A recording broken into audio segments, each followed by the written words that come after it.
Assalamualaikum. Problem 12 from depreciation account.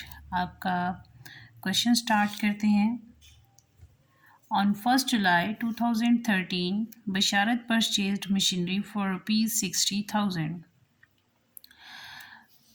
Depreciation is to be provided for 10% on straight line method each year. On 31st December 2015, machinery was sold for ₹24,000 as they become useless. On the same date of purchase, a new machinery for $20,000. Prepare machinery account from 2013 to 16. Accounts are closed on 31st December every year. जी क्या बात हो रही है इस question में कि 2013 जुलाई में 1 जुलाई में मशीनरी खरीदता है जिसकी प्राइस 60,000 है और डेप्रिसिएशन 10% है। मेथड कौन सा यूज़ करने जा रहे हैं? Straight line method. 31 अक्टूबर 15 में वो इस मशीनरी को सेल कर रहा है 24,000 की, बिकॉज वो यूज़लेस हो गई है और इसी डेट को उसने सेम टाइम में 20,000 की मशीनरी ख़रीदी है। तो कहता है कि आप ऐसा करें, एक अकाउंट बनाएं। अकाउंट्स आर क्लोज ऑन 31 दिसंबर और मशीनरी अकाउंट बनाए और अकाउंट्स को हमने क्लोज करना है 31 दिसंबर में। तो क्वेश्चन स्टार्ट करते हैं कि हमने 1 जुलाई में लिया है, तो 1 जुलाई 2013 से स्टार्ट है। इट्स मीन 6 मंथ इसके गुजर गए हैं, लेकिन 6 मंथ हमने इसे यूज़ किया है तो हम 6 मंथ की डेप्रिसिएशन पे करेंगे।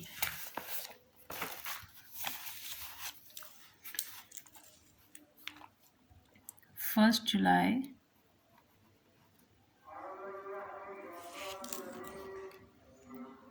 में हम लोगों ने ये मशीनरी परचेज़ की है 2013 में। मशीनरी की कैश प्राइस हमारे पास थी, जब हमने मशीनरी खरीदी तो हमने यही रिकॉर्डिंग की होगी, machinery account debit to cash account credit. तो मशीनरी की डेबिट साइड पे उसकी अमाउंट लिख रहे हैं। अब इसमें हमारे पास 31 दिसंबर 2013 में इसको हमने डेप्रिशिएट करना है, तो डेप्रिसिएशन अकाउंट डेबिट हो जाएगा। डेप्रिसिएशन हम लोग इस साइड पे लिखेंगे क्योंकि इसमें हमारे पास मशीनरी जो है वो क्रेडिट हुई है और डेप्रिसिएशन ऑन मशीनरी डेबिट हुई होगी। इसकी एंट्री ये होगी, depreciation on machinery debit to machinery account credit. तो लेकिन क्रेडिट साइड पे हम डेप्रिसिएशन लिखते हैं, लेकिन मशीनरी का नाम उसके अकाउंट में यूज़ नहीं करेंगे। तो डेप्रिसिएशन रेट था हमारे पास 10%, तो 60,000 का 10% लें तो आपके पास क्या आता है? 60,000 मल्टीप्लाई बाय 10%। पूरे साल के लिए 6,000 आया है, लेकिन हमने जुलाई में खरीदी है तो जस्ट हम 6 मंथ की डेप्रिसिएशन चार्ज करेंगे, वो हमारे पास आती है 3,000।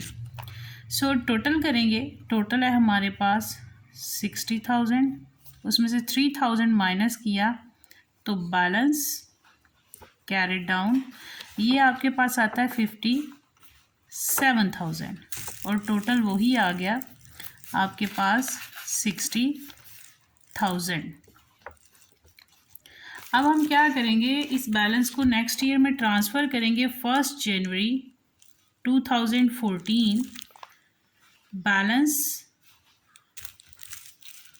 ब्रॉट डाउन कितना है? 57,000 और 31 दिसंबर, क्योंकि 2014 में भी हमारे पास कोई और ट्रांजैक्शन नहीं हुई, तो 31 दिसंबर 2014 में डेप्रिसिएशन हमारी पूरे साल की जो थी 6,000 वो ही लिखेंगे, क्योंकि हमारे पास स्ट्रेट लाइन मेथड है जिसमें जो डेप्रिसिएशन फर्स्ट ईयर में होती है वही हमने हर साल यूज़ करनी होती है जब तक हमारा एसेट सेल नहीं हो जाता।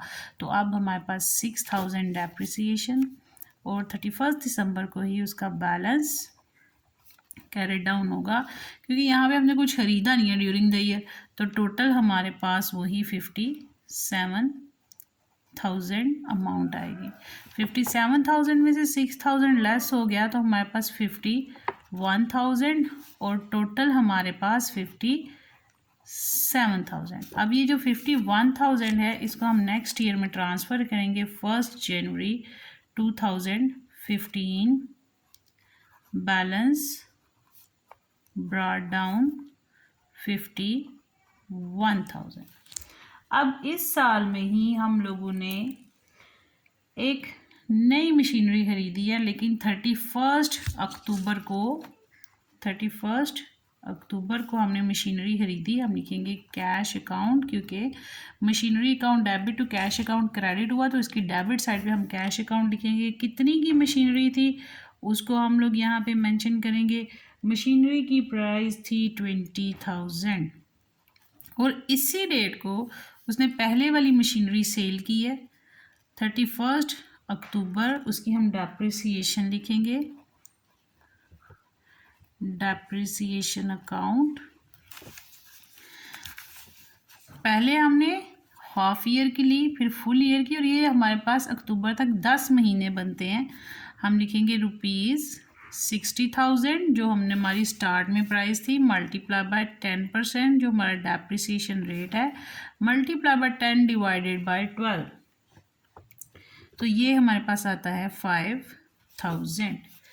उसने कहा कि ये जो मशीनरी है ये 24,000 की सेल हो रही है, तो हम लोग यहाँ पे कैश अकाउंट लिखेंगे।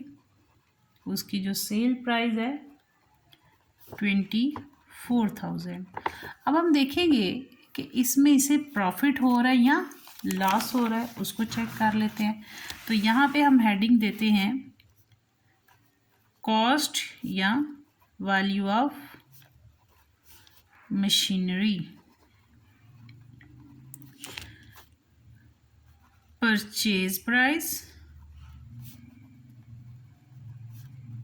Of machinery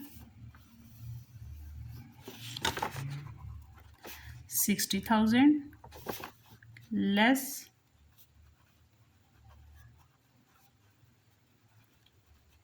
depreciation.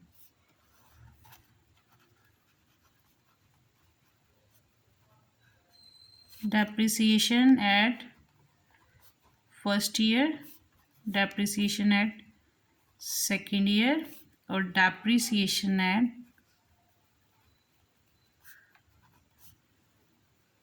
Third year. First year में क्या डेप्रिसिएशन थी 3,000, सेकेंड ईयर में 6,000, थर्ड ईयर में 5,000। 6, 5, 11 और प्लस 3,000 करेंगे तो हमारे पास टोटल 14,000 इसकी डेप्रिसिएशन आ जाती है।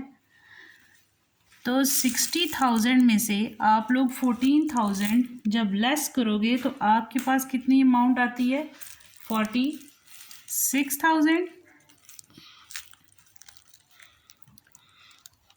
ये आ गई आपके पास book value of machinery less sale price of machinery. Sale price क्या है हमारे पास मशीनरी की 24,000, तो ये हमारे पास अमाउंट आ जाएगी 22,000। अब देखिए कि बुक वैल्यू ग्रेटर देन है आपकी सेल प्राइस से, तो हम लोग लॉस में है। ये लॉस ऑन सेल आया 22,000, तो ये क्रेडिट साइड पे जाएगा। यहाँ पे लिखेंगे प्रॉफिट एंड लॉस अकाउंट 22,000। अब ये जो हमने 20,000 का एसेट खरीदा है इसके ऊपर हम लोग 31 दिसंबर में जाके डेप्रिसिएशन चार्ज करेंगे। डेप्रिसिएशन अकाउंट 20,000 का एसेट था, 10% रेट है, बट 2 मंथ की चार्ज करने जा रहे हैं क्योंकि 31 अक्टूबर को ख़रीदा है। 31 अक्टूबर को ख़रीदा है तो इसलिए हमने जस्ट 2 मंथ अक्टूबर के बाद नवंबर और दिसंबर 2 महीने की हमने चार्ज की, हमारा 333 आ गया। अब हमने इसका टोटल किया, हमारे पास आता है 71,000। उसमें से इनको 1 by 1 लेस करेंगे तो बैलेंस कैरिड डाउन 19,667 और टोटल 71,000।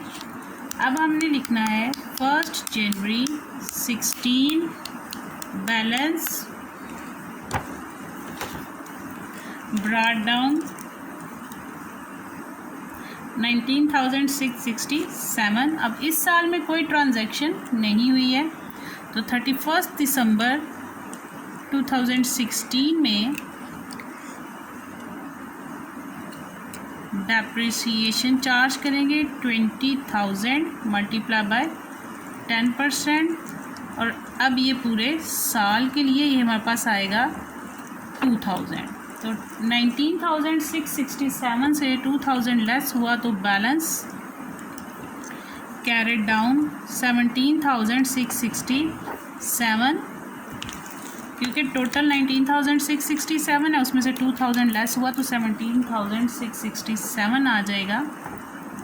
टोटल 19,667 और इसको आप नेक्स्ट ईयर में ट्रांसफ़र करोगे 1 जनवरी 2017 17,667। तो इसके साथ हमारा क्वेश्चन कंप्लीट हुआ 12। अगर आपको किसी चीज़ में कोई प्रॉब्लम हो तो आप लोग क्वेश्चन पूछ सकते हैं। थैंक यू, अल्लाह हाफिज़।